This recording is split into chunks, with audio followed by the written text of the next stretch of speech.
So I would like to go to Dr. Gayathri. What do you think in Malaysia, the setbacks when it comes to stem cell, the Malaysians, what are they thinking, what are they feeling? When you want to educate them about stem cells, what are the challenges that you face here in Malaysia?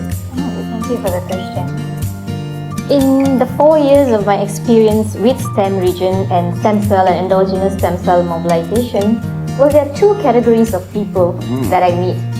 Number one is the people who have some sort of medical background already acute with them.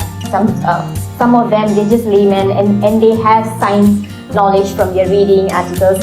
They are the ones, the doctors, the physicians, biologists, pharmacists.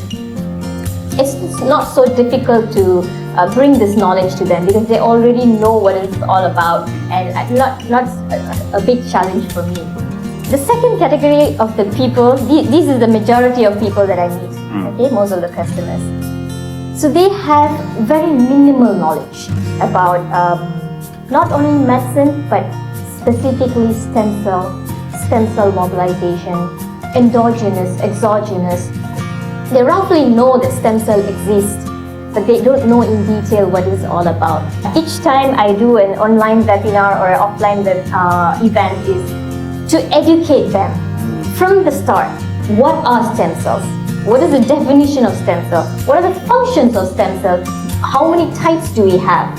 What do they do in the body? The repair. How do they contribute to the repair mechanism? So this is the biggest challenge that I have.